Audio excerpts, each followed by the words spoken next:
The Doctrine of Discovery was a series of papal bulls that was issued by the Catholic Church in the 1400s. Now, during this period, Europeans began to circumnavigate the globe and discover previously unknown lands.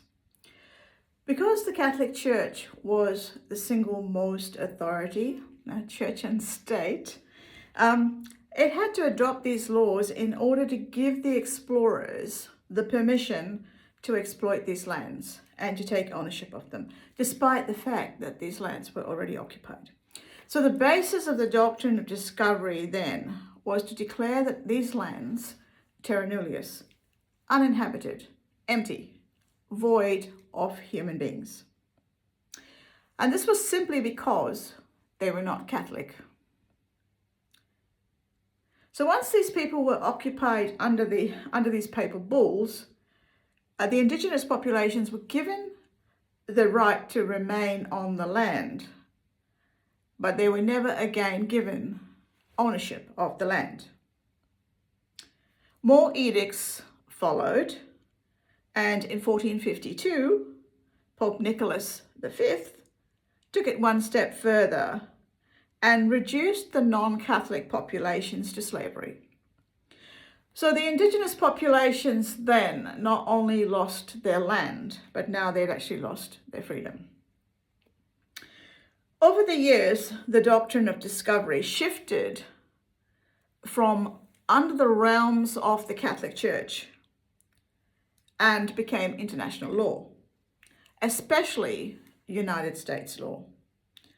And it was these laws that brought about the occupation, the genocide, and the slavery by colonial powers in America, Australia, and across the globe. The conquests were threefold.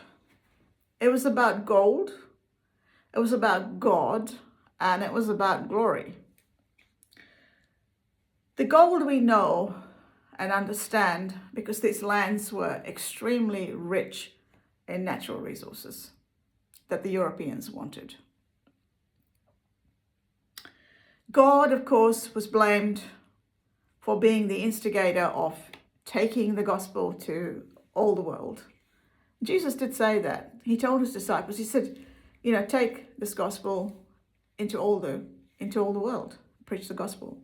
But Jesus never went on to say, steal their land, steal their resources, kill them, and enslave them. Jesus never ever said that. So these wars, if you like, or these conquests were considered holy in a way. And they were considered victorious by a Christian empire. And the men themselves who were the explorers were considered heroes. Christopher Columbus, Vasco da Gama, John Cabot. In the eyes of the church and the colonials, they're heroes, but in the eyes of their victims, they are villains. So you'll find people today who think Christopher Columbus was just the greatest thing ever. And then you'll find people that think that he was the worst thing ever because of what he did to their ancestors. But if you say that today, oh, you're woke, well, so be it. I read a book and I'm woke. In 2007, the United Nations began targeting the legal framework behind the Doctrine of Discovery. Now, the UN to me sometimes feels like a bit of a toothless tiger. And I've actually said that myself on several occasions because it doesn't seem to do very much. But a lot of the time, the hindrance in the United Nations from actually doing anything is the United States of America and Israel. And I know that One Nation also have an issue with United Nations, and Pauline Hanson says that she wants to take Australia out of the United Nations. Which is interesting because, that's a seat at the table that Australia has got where it can stand up and it can vote and it can have its say on human rights issues. And she wants to take that away from us. She also has an issue with other race discrimination laws that she has a problem with. I'm just wondering why she has such a problem with human rights. Or does she have an issue only with human rights if they affect minority groups and Indigenous people? Or does she have that for all people? So in 2003, eventually, the Vatican repudiated the doctrine of discovery.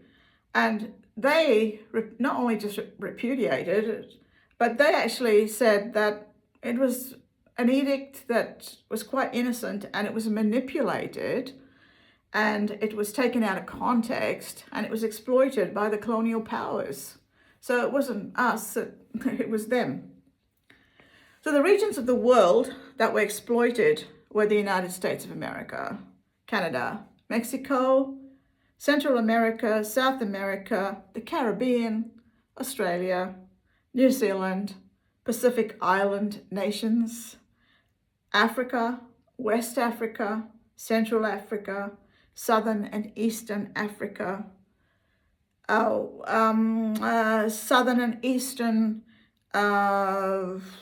Africa, I said that already, Asia, mainly India, the jewel in the crown, Southeast Asia, especially the Philippines, Sri Lanka, and Malaysia. That's quite a big chunk of the world that was affected by the doctrine of discovery. The success of the doctrine of discovery was purely based on racism, a hierarchy of races where the white man was superior to everybody else, who needed to exploit the land and resources of what he perceived as subhuman, heathens and savages. And as far as I know, the United States of America still denies its indigenous populations the right to their own ancestral lands. But yet, the United States of America supports Israel in its claim that all of Palestine is the ancestral home of the Jews. Interesting. Double standard, perhaps, huh? The Australian Aborigines had a victory, in a sense, with Mabo, a decision that was passed in the High Court of Australia in 1992, and Australian Aborigines are allowed to claim native title to lands that are Crown land, but not necessarily land that is owned by private citizens. Even though the Catholic Church dismantled the doctrine of discovery, the doctrine of discovery still remains entrenched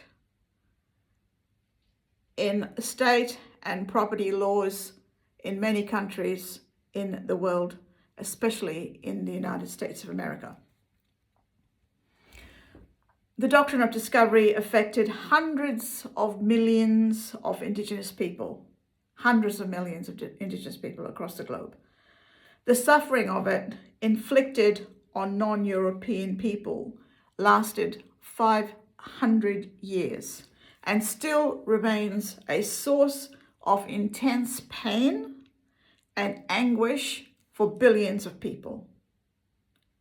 Its impact was not only the loss of land, it was the loss of their resources and their wealth. It was the loss of their freedom. It brought with it disease and sickness, new weaponry, and new ways of fighting. And in the case of the African people, it brought slavery and relocation, where they were completely cut off from their people and their land. It is estimated that the human population was reduced by 80 to 90%. during that period. I often wonder whether there was some other sinister reason for that, to actually wipe out all Indigenous people. The occupied territories were never ever Terra Nullius. They were never ever devoid of wealth. Black people are not poor people. Black people should be extremely wealthy people, but they're not. They were never just savages and heathens. They were just people who were different. They were humans who were different, who had different color skin, who had different features, who had different religious beliefs, different ideals, and different values. And that does not warrant anyone taking possession of everything that they possessed. And I lay the blame of the doctrine of discovery at the feet of the Catholic Church. And the Catholic Church has blood on its hands because it sanctioned this for its colonial masters. And it thought it was doing it in the name of God, but it wasn't. So you might see on my Facebook profile that I'm an anti-colonialist, I am anti-imperialist, and I'm anti-war. And we need to, together, to end this wicked cycle of exploitation of other people that are already suffering and struggling. So today I want to encourage you to think about this and not be put off if somebody calls you woke because you believe something like this. Because, you know, it's not about blame. A lot of people, you start talking about this and they say, oh, well, you know, you're trying to make me feel guilty, you know, white guilt. No, it's not. My grandfather and my great-grandfather were colonialists, okay? And I am prepared to talk about it because it was wrong. That's all. I'm prepared to talk about what happened in Gaza because it's wrong. No other reason. So it's not about what we can change about the past. We cannot change anything about the past. We can only change the current and we can change the future. And we can change the current and the future by educating ourselves about these things and by exposing them, just exposing them for what they are. And to think about what it is that we took from other people and what they are left with and what we have because of their sacrifices and their genocide and their death and their loss of culture and all those things that affected them. So I'm just asking you today, I did this on the Doctrine of Discovery in Terra Nullius, so that you will think about it going forward and think about the world that we live in and how we came to live in that world. And to be grateful for the Indigenous people for living on their land. And that's exactly right. We should be grateful to them that we are living on their land and not the other way around. So thank you for listening. I hope that you will like this video and share it. I hope that you will comment about it. And if you have anything to say, please do. Thank you for listening. Bye.